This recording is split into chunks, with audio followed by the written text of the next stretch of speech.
Good morning, everyone, and welcome to the Prosperity Through Multifamily Real Estate Investing Podcast. As always, I am your host, Real Estate Cody, and with me in the hot seat yet again, Mr. Brian Alfaro, the coffee connoisseur himself. What's up, bud? What's up, Cody? Just here getting ready for the holidays. Looking forward to another exciting guest, but looks like 2021 is almost behind us. Dude, I know, and what a crazy year, right? It's been so much fun, a lot of growth this year, a lot of exciting opportunities. So I'm looking forward to kind of where we're going to end the year, both where we're going to be positioned for the start of 22. It's going to be awesome. Absolutely. Awesome, man. Well, hey, who are we speaking with this morning? All right. Today we have Mr. Yusef Alexander. Yusef has more than 20 years of working class real estate industry experience. He serves as the VP and Chief Business Development Officer at Real Estate Asset Partners, where he supports the company's asset expansion and philanthropy. This word always throws me off. Philanthropic growth efforts. Yusuf can give insights on all business aspects related to the real estate industry, including sourcing deals and third-party property management. Yusuf's extensive working class real estate experience spans various facets of the real estate industry, including acquisitions, property management, leasing operations, sales, and marketing. Yusuf is an active industry thought leader, frequent panelist, speaker, and guest lecturer within the academic sector. Additionally, Mr. Alexander is a founding member and currently serves on the board of directors for the Literacy Up Project, a nonprofit dedicated to advancing childhood literacy in underserved community. Yusuf resides in Los Angeles and embodies a panoramic perspective across several market-based multifamily portfolios. Yusuf, welcome to the show. So excited to have you. Thanks, Brian. That was a really nice and kind of mouthful, but I appreciate it. And yeah. Yeah, Yusuf, it's not too often we get somebody to get Brian to stumble on his words like that. So he's just starstruck. Oh, man, that's what it is for sure. Well, hey, man, we appreciate you being here. We're looking forward to learning more about you and your experience. And so let's kind of kick it off from there, man. Tell us a little bit more about your background and I guess how you got started in the real estate game.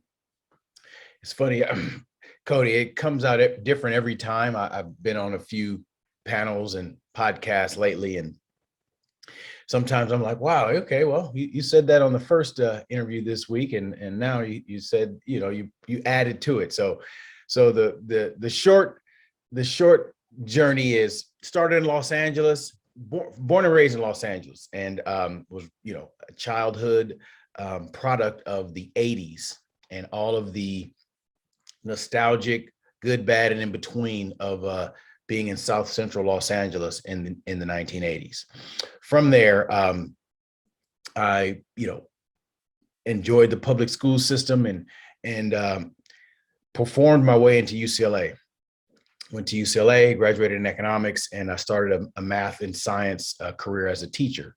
But in that time, I met a gentleman that knew how to buy and sell properties, reposition properties. Now, I say all that to say is it was kind of a perfect storm at the time for this to happen with a squirrely individual, inspired individual, ambitious individual myself. That's one. The other thing was the markets.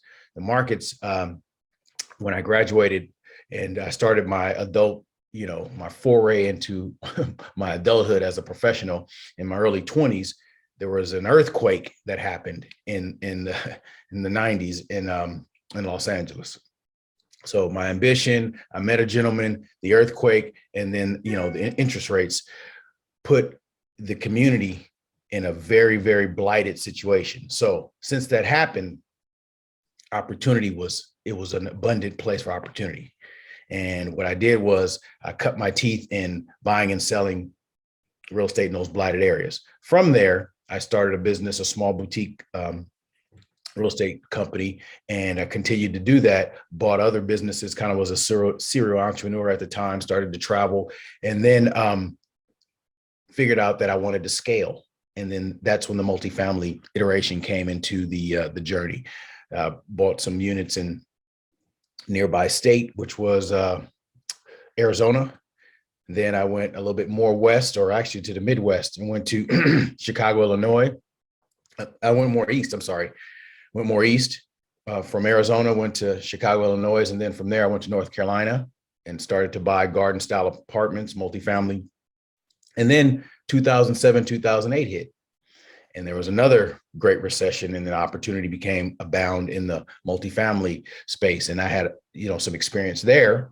So I started to expand my operation to the Southeast, Georgia mainly. Did a bunch of things, projects in Georgia, and thousands of units later and many, many transactions later, syndicated a group of investors and, put those business plans together. And now I sit in Los Angeles, and I have a certain, projects legacy from my other company, but also have some things that I've done just with myself. And that's kind of the long and short of it. So there you go. Very, very impressive, man. Looking forward to kind of dissecting that a little bit. But before we go, I got to know, because I've never experienced an earthquake before. What in the world does that even feel like? How do you even deal with it? Like, at least a hurricane, I could see it coming. An earthquake, I don't even know what that would feel like. It's terrible, noisy, traumatic, scary. I think I was maybe 19, 20 years old. I got to do my math in my head. But anyway, basically, I just graduated college, and I was in one of my, just some little apartment with actually my brother, who actually later became my partner in real estate as well. We still do things together and have done things. The earth shakes. The earth, it's like a wrecking ball that hits the side of a home, and the noise just kind of freaks you out. But it lasts only about maybe 10 seconds or so, but it feels like it's about an hour because it's so jarring. So after that earthquake happened, the first thing these two young guys, college guys, did after, the earthquake, we got backpacks and mountain bikes and just started to ride around the city. And we saw people, families afraid to go back inside. They would be sleeping on their lawns. We saw, chimneys, kind of off, tilt and broken. And what happened was, here in Los Angeles, there's a vein called the 10 freeway. Well, actually, it's the Route 66 that goes all in, across the United States. But anyway, it's the 10 freeway. It starts in Santa Monica Pier, and it goes east. That freeway collapsed. So the vein of the city was no longer operational. And it was an ordeal. But as a young kid, it's almost like a video game. It was like, well, okay, all this stuff is happening. I couldn't process it. But as I look back, it was crazy time. You're still there. Oh, I'm still there. I'm not going anywhere. Yeah. It's now like just a walk in the park, right? It's just another day. No, an earthquake is never a walk in the park, but they're so infrequent that you don't have to worry about them. That's crazy. It's like checking the kitchen. It's like catching the chicken pox. You get it, and it's over, and then whatever happens, and you don't want to ever have that again. Yeah, it's so interesting when you talk to people from all over the country, right? We all have our different environmental factors that we're exposed to every year, and you live in it so long, you're just like, it's just walking apart. But I would never want to deal with an earthquake. People look at us, they're like, oh, hurricane, oh my God, just becomes part of the territory, I guess. Part of the territory. But I will say this, compared to, because I've been in hurricane country and I've been in earthquake country. A bad earthquake maybe will happen. Well, I don't know when it's going to happen, but I've only experienced it once in 25 years. So a hurricane is seasonal. It is. Unfortunately, it is. We know it all too well. But well, very cool, man. Well, let's talk a little bit about your journey here. And I want to kind of go dissect your path of progress. So you mentioned you're in Los Angeles. You started investing in Arizona, and then you kind of went to Chicago, Eastern Shore, and whatnot. Talk to us a little bit about what the reason behind kind of expanding into markets outside of your backyard was. What did you see in that first market in Arizona, and then kind of what pinged you to kind of keep going across different markets across the United States? Well, the first thing that helped me, move to a different market was barrier of entry. The barrier of entry in Arizona was a lot less, competitive, or it was a lot less hurdles to jump through to enter that market. I actually went to a market called Bullhead City, Arizona, which is the hottest city in the United States. It's pretty much has the record, culmination of the record averages. I think it was like 128 degrees one day when I was out there. Oh, wow. So, and just to give you a geographical reference, it's the Colorado River goes north and south, and it goes through Bullhead City, Arizona on one side, and Laughlin, Nevada on the other side. So Laughlin, Nevada is a little kind of, gambling town that is over the years has kind of grown in its unique way. So anyway, barrier of entry. I bought 2 buildings there. It was my first, kind of foray in multifamily, and did well. And, it pretty much took a lot of things that I learned over the dozens and dozens and, hundreds of transactions I did in the single family space. But I did, I kind of transferred.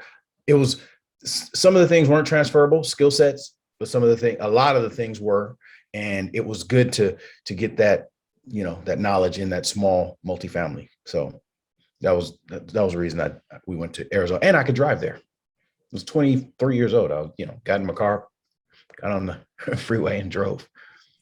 No, it makes total sense. And I think it's something that actually is very relevant to today, right? Where I think like across most decent real estate markets right now, there's a very high barrier to entry, and the question for many new entrepreneurs, especially those who are just getting started, is, well, what do we do? Do you continue to try to penetrate that barrier to entry, or do you try to look and expand your means and go outside of, markets to find that less competitive or less of a barrier to entry? And it's a conundrum right now, because it's really hard to find those markets that really don't have any barrier to entry. I get, asked questions by just several different types of entrepreneurs, and a lot of them, they ask me just as a business owner and as a, a real estate investor. And what I say is this: develop your skill set and make money. So once you develop your skill set and make money, you can decide how to expand and, collect different assets in your entrepreneurial portfolio and in your personal portfolio. So right now, the world is so, for lack of a better term, so flat. We have access to everything, information. You're sitting in Houston, I'm sitting in Los Angeles. It's just, we have access to things. So there's things to develop in a person's or in a small company's skill set to generate revenue. And then that revenue that you generate, you can invest that in different markets or different, asset classes. You don't have to start in a real estate asset class. That's a good point, Yusuf, and I think it's a point well taken, especially because the topic of developing your skill set is something that's transferable across any responsibility in this space. Brian, what do you think? Absolutely. I mean, the skill sets are definitely transferable. I think that's that's a common thing we hear out of people that are trying to get into multifamily from single family, or retail from commercial multifamily or whatever. It's just, it's a real estate transaction. And part of the skill sets that we've learned is it's all about who you know, and it's a relationship based business. So if you're good at building relationships and educating yourself and learning the business, you can take those skill sets and apply them to another asset class as well, and still be successful, whether it's, single family, triple net, retail, industrial, it doesn't really matter. But definitely great advice, Yusuf. Develop your skill set and focusing on something when you're getting started too, especially if you're brand new. Let's say you've never touched real estate before. You don't want to be, Cody and I call it like shiny object syndrome, where, one day you're looking at mobile home parks, one day you're looking at hotels, the next day you're looking at triple net. You definitely want to hone in on that skill set in that particular asset class. And as you grow your portfolio, then you can start to expand your horizons a little bit. Yeah, for young, I'm kind of the old guy in the room, but for the young entrepreneur, you get, kind of analysis paralysis when you have all this stuff going on. Like we talked about, there's a lot of opportunity out there. And one of the things to make sure an entrepreneur does is to, focus. But another thing I will say is I've invested, my skill set and my track record and my experience can be leveraged as well. There was a gentleman that found a deal for me and he wanted, that was like a small deal, maybe $3 million deal. And he wanted to invest, a few $100,000 in it because as a small passive investor, I allowed him to do that. He knew the deal. He knew it very well, but he wanted to leverage my experience, and I allowed him to do so. He was a quality guy. He was an entrepreneur. He, had money. He was, he did the right thing, and he made money with me. I mean, I'm going to make money for myself. So, a parallel investor would be smart to do something like that.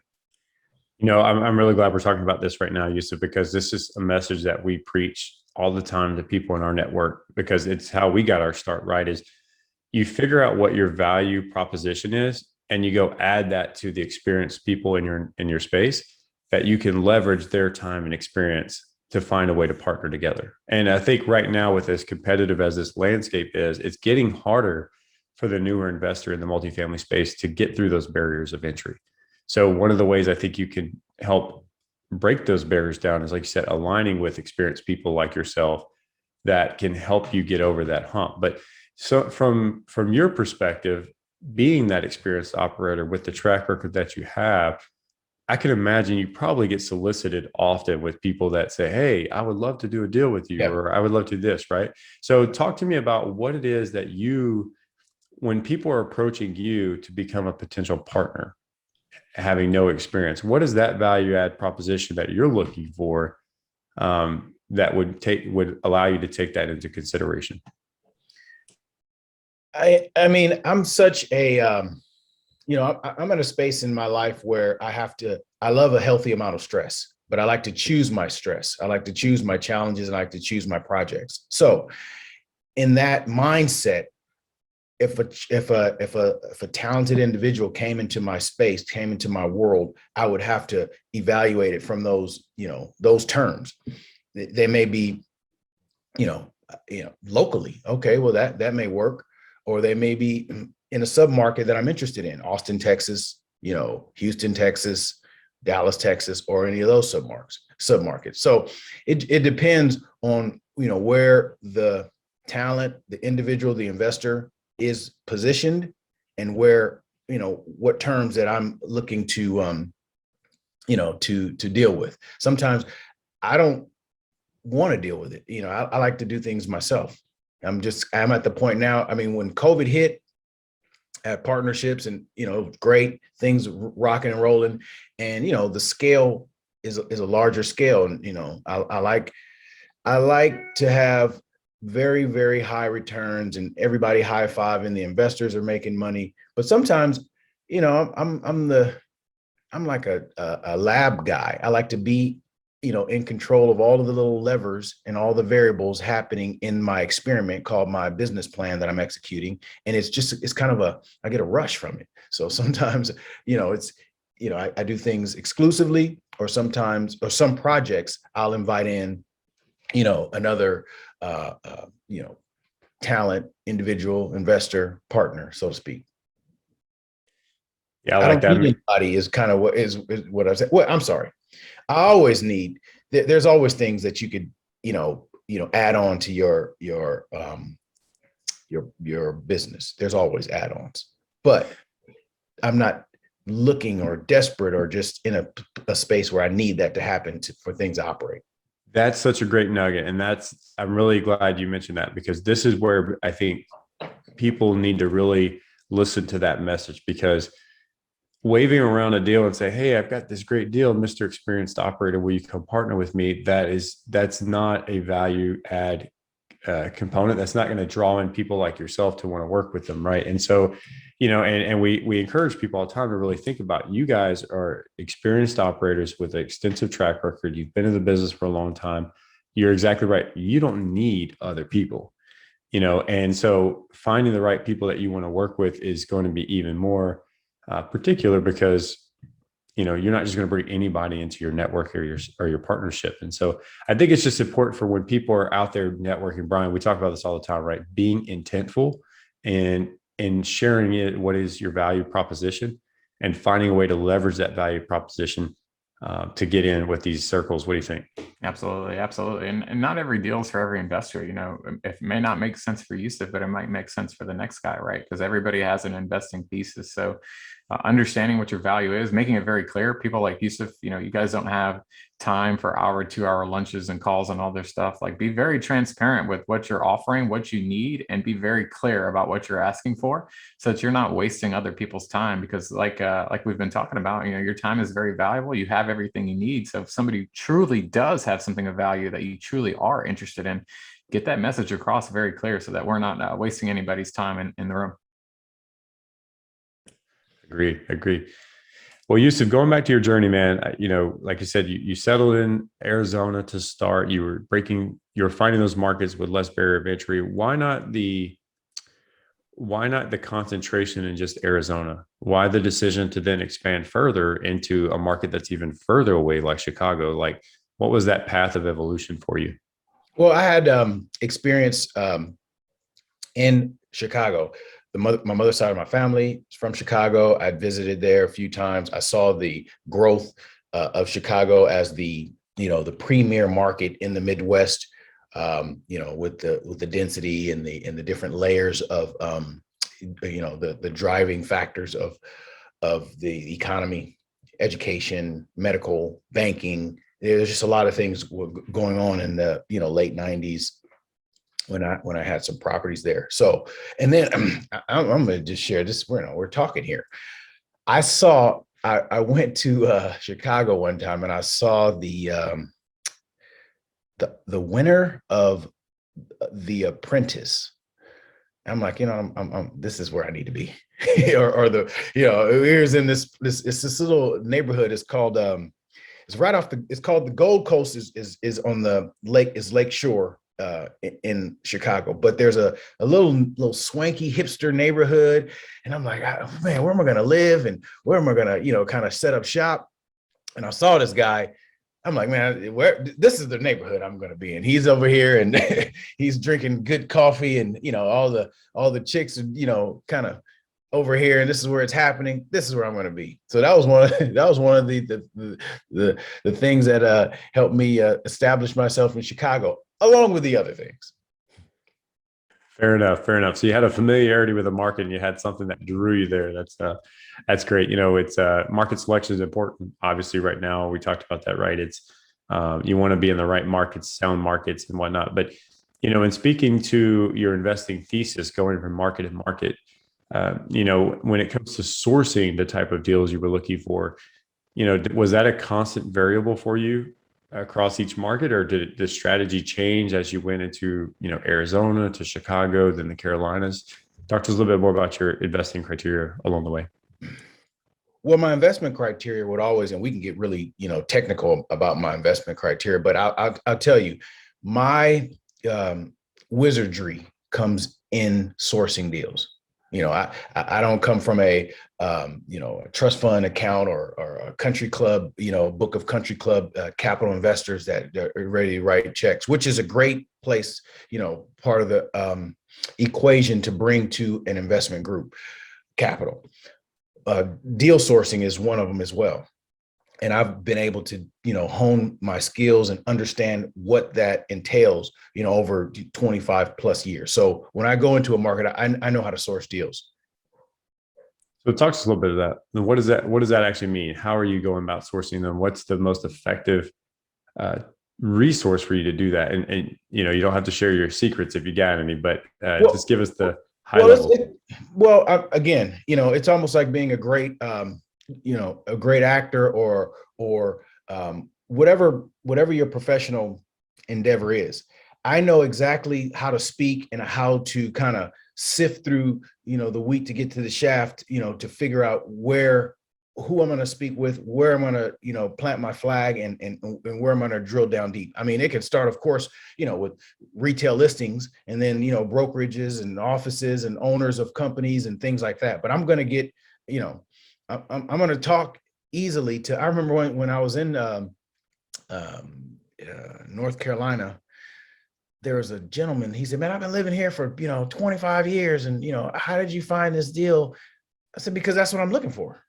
I don't know what you've been here for 25 years. You may have been looking for a girlfriend. I don't know. I'm looking for deals. You're looking for something else. So I'm going to find what I'm looking for, and you're going to find what you're looking for. I love that.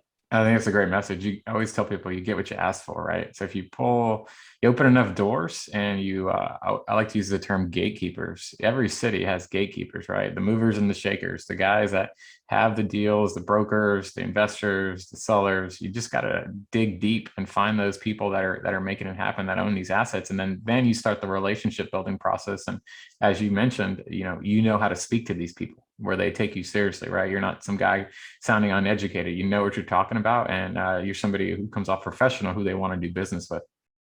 Well, I tell you, and I can see there's a little bit of a explanation. The audience, we like explanations. But what happens is this: from the younger generation, the millennials and the Gen X's and the Gen Z's, or I forget which names of them, but they're young professionals. They like a 3-step process to everything. You do this, you join this, you do this, and then you get that. Or you what the, bam, bam, bam, bam. Okay, that sounds good, but unfortunately, that's not how everything plays out in life. Well, what happens with a person like myself is I'm going to settle into a space where it's more of there's a lot of conversations, yes, but there's just an energetic, intentional behavior that I'm going to continue to, to access to do deals. I'm going to leave my home. Okay. So when I leave my home, every day that I'm away from my home, I want to get back to my home, but I haven't achieved the thing that I'm looking for to go back home. So my time is very, very, very, very, very, very, very focused. It's not you get to this and you go do this and then you produce this. No, it's more of like I wouldn't say a hunting situation, but it's a very focused situation. I mean, I've done this many, many times. I'll go in markets and the focus is like, this doesn't work for me. I see that, this is a sub-market that I'm not really interested in. And I'm not saying that I'm the expert in the sense that there was an opportunity there. It just wasn't working for me. So that is a little bit different. And I know the audience may or may not understand this, but I understand this in my bones. My focus, my intent, my behavior is very, very, very, it's beelined when it comes to sourcing deals in different markets. I'm glad you're bringing that up again. I wanted to go back and highlight that intentional behavior and focus, because it goes back to what we're speaking with earlier, right? Is just being intentful in maximizing your time and your effort spent. And, so often it's unfortunate. It kind of drives me a little crazy now when you talk to guys and they're like, okay, what's your deal criteria? Oh, I'm looking for 30 to 300 units. And oh, I'm looking for everything from value add to A class. It's like, there's no strategy, there's no defined criteria. There's no, like you say, focus or criteria. And so I think it's important for people to get that granular and that laser focused in what it is that you're out there trying to achieve. You said it perfectly, man. And I hope people really let that message resonate. Now, what do you think, Brian? Absolutely. Focus is key in anything you're doing in this business. And if you don't focus, people like Yusef will come behind you who are focused and take the deal right out from under you. So there's always somebody out there who's gonna be more focused than you. So you definitely want to make sure you wake up every day and you give it 110. Yeah, definitely agree. So Yusef, all right. So tell us then. So your skill set, your process is about deal sourcing. You have this just laser focused ability to go out there and find exactly what it is that you're looking for. You don't waste. It doesn't sound like you waste much time around that. So that's great. What is your investment strategy as far as the type of opportunities you're looking for, and really particularly, I'd like to know kind of where you're at right now in today's market cycle. What type of opportunities are you chasing and why? Well, there's a couple of, questions in that question. So today, I'm more excited about, I'm just as excited about real estate as I was when I first started, even though if you asked me, to, forecast my career or what things were, how they were going to go, I probably would have quit, because there's a lot of ups and downs. There's a lot of lumps. There's a lot of lessons that have to happen, for a person, for a company, for a vision to be able to do well. there, because markets, the economy changes, the world has changed since the last 24 months. So today, I'm looking in different markets like we spoke about before we started. I'm definitely, I like Texas, and the reason I like Texas is because it's close to Southern California. That's just one of the reasons. I mean, but there's markets, there's opportunity everywhere. There's opportunity in many different places. Mississippi, Tennessee, Georgia, North Carolina, South Carolina. There's all kind of places. Just in Boston, I know a guy just doing some good stuff in Boston. But anyway, so where am I looking today? I'm looking in Southwest. And what was the first part of the question?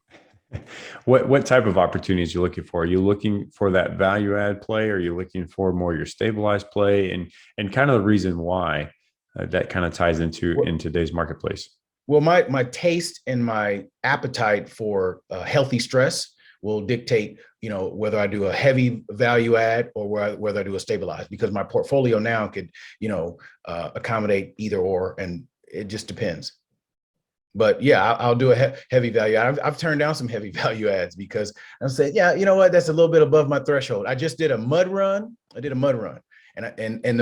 the stress was right there at the threshold. I said, you know what, if I have to go any further, might have to tap out. So that's the same thing with my deal appetite. If it's have to go any further, I'm gonna have to tap out of that one. I'm gonna pass on that one and give it to the young guys. Brian, that's another quote to kind of borrow: appetite for healthy stress. I like that.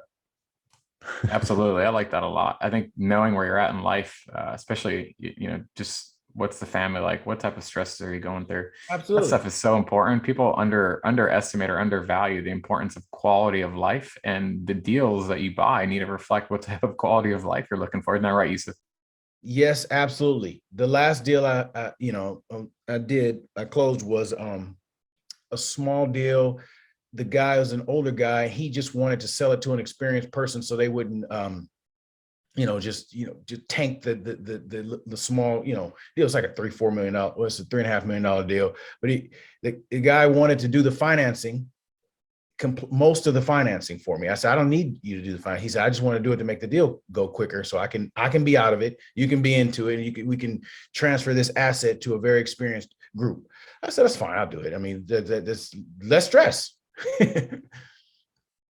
No, it's a great point. And Brian, you're absolutely right, man. This is probably something that we don't talk about enough, right? It's kind of where you're at in your life journey and how that impacts your business. We always talk about real estate strategies changing, maybe with market cycles and whatever else, but we don't really talk about like your life impact and whatnot. So this is a really cool topic, man. I like this. So, well, Yusuf, kind of making a little bit of a pivot here. You've been in the business, you said 20 plus years.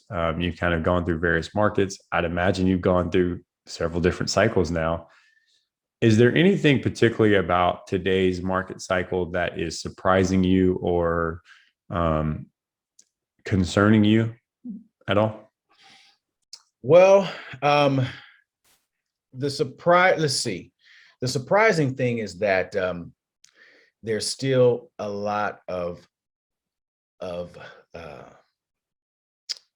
operational redundancy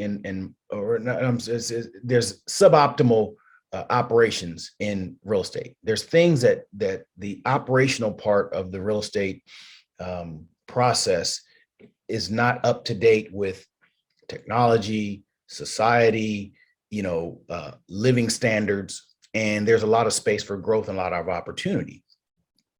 And a lot of residential laws in different, communities, especially in Southern California, they're not up to date with the way young professionals live. So there, it's kind of it's ripe for some disruption. Who knows if it'll happen? This is a very conservative, slow moving industry. But it's surprising, it's surprising that you could go into a 700 square foot apartment or living space, and it looks like 1949, the electrical sockets are placed in weird situations, and everybody has device, everybody's podcasting and working from home. Just the layout of it, the way that the rooms are situated. And then you'll have a real estate investor or group come in and pretty much make it the same way it was in 1950, or maybe make it 1970. You know what I mean? They'll make it cute, versus the layers of enhancements that unit could absorb: layout, technology, smart devices, natural light. One of the my investment themes is I like to connect the families inside to the economy. So when I develop that thinking for a business plan, I'm going to connect this occupant to the economy. How am I going to do that? And then I have a checklist of how I go about that. Yeah, that's another great point as well. And I completely agree with you. It's kind of interesting that the real estate sector is such a slow evolving sector, right? And it's interesting because we'll talk to other operators and owners and across multiple different markets, and you talk to them about, hey, what's the value add that you're putting in your properties? What amenities are you adding to your properties? And you still get a lot of dated responses. Oh, well, you don't want to spend dollars here because you don't know if you get that ROI, or oh, we don't want to spend more dollars than we have to. But then you talk to the residents that are living in the communities, and there's a demand for more efficiency. There's a demand for better technology in the apartment home, right? Because, look at COVID, right? We were all living at home. We all needed to be in our spaces, and we needed to work within our spaces, and you wanted to be efficient. So it's kind of interesting that the industry is still slow to evolve in its innovation. But I know that Brian and we're like on the cusp of the millennial cutoff. At least I am. Shut up, man. You're laughing at me. But the point is like, even myself, I have a desire and need for those efficiencies, because we're a society of convenience now. We want things at our fingertips, and we don't want to wait.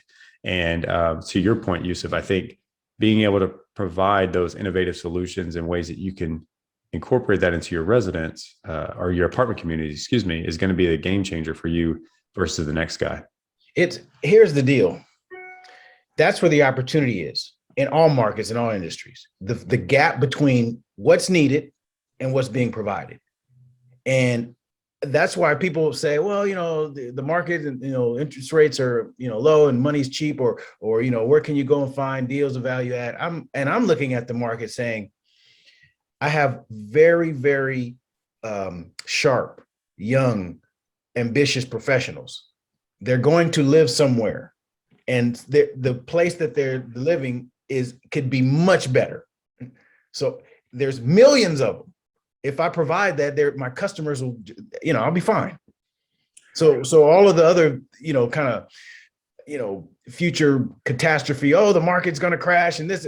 You're not even providing what the millennials need yet. So just relax. They need a landing pad for the drone to drop their Grubhub.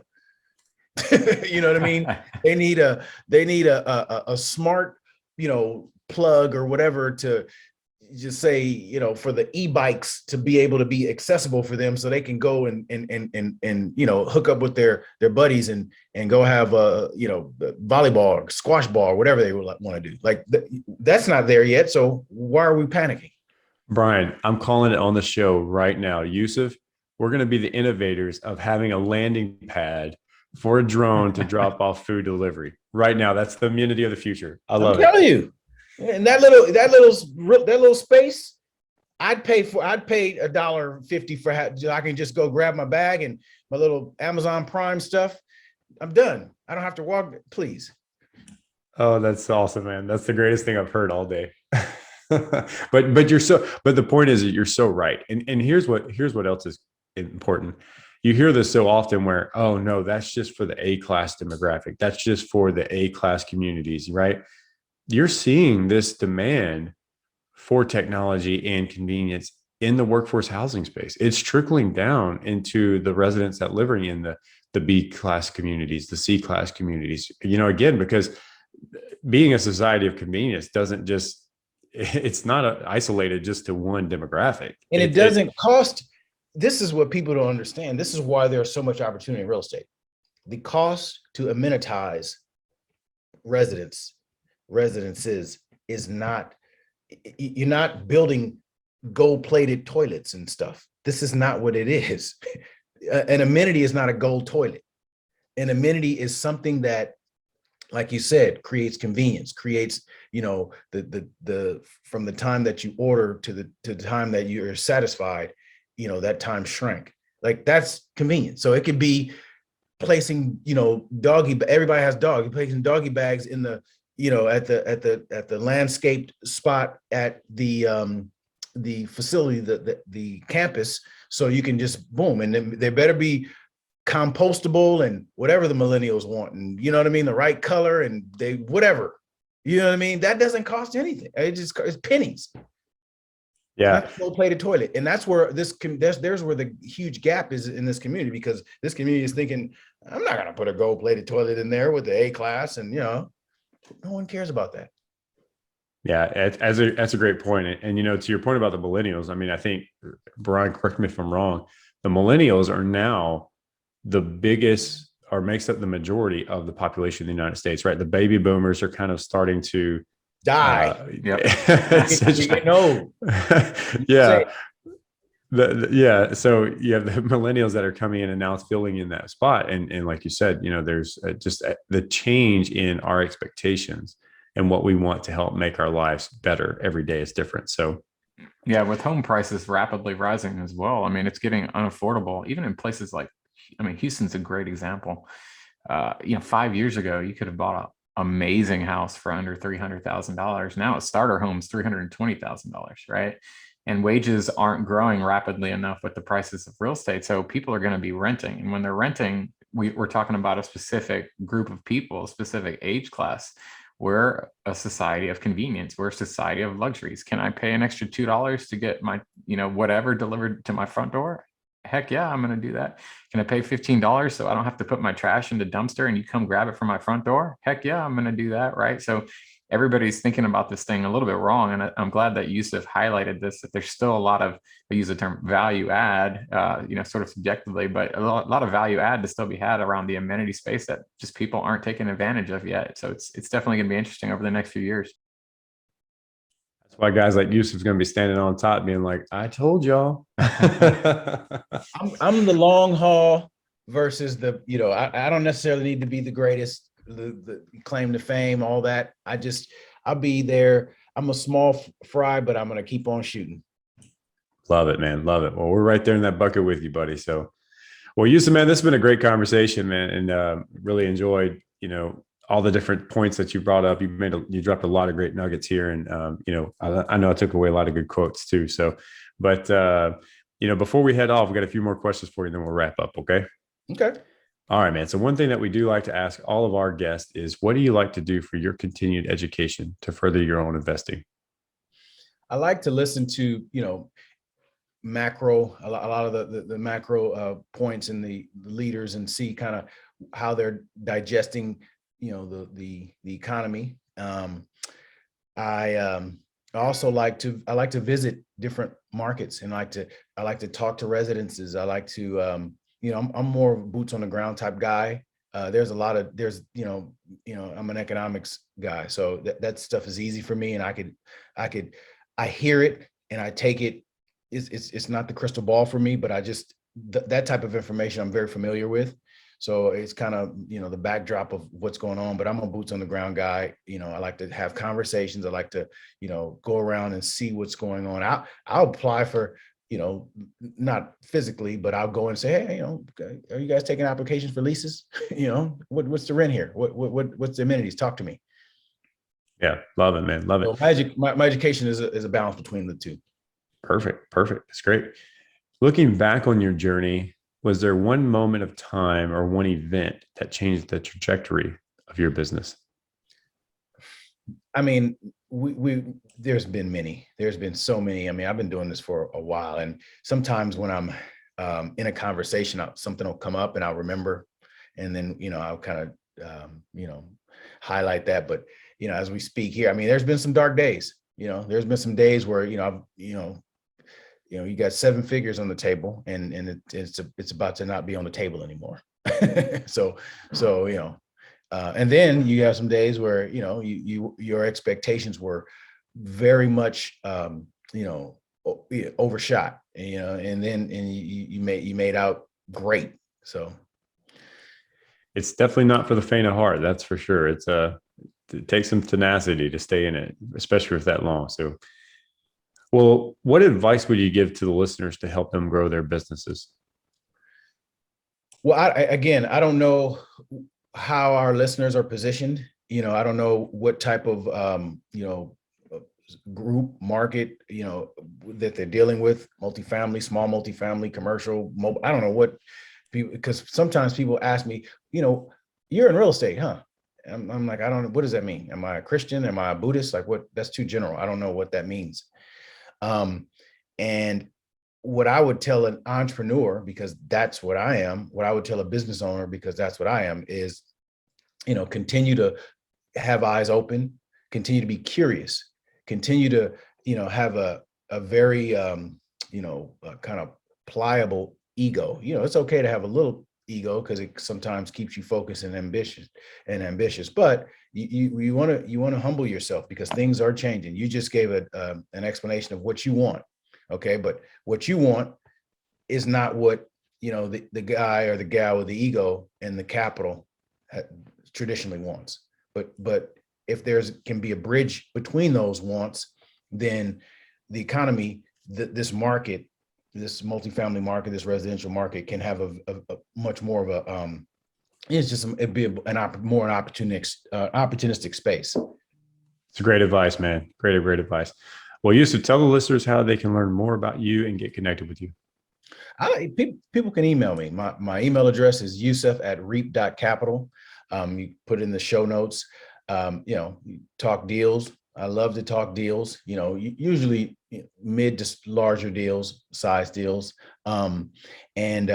If someone's doing a deal and they just need some advice, sometimes I like to kind of drill into it if it's a level of sophistication that I'm comfortable with. If it's a beginner, that might not work, but we can talk deals. That's my language.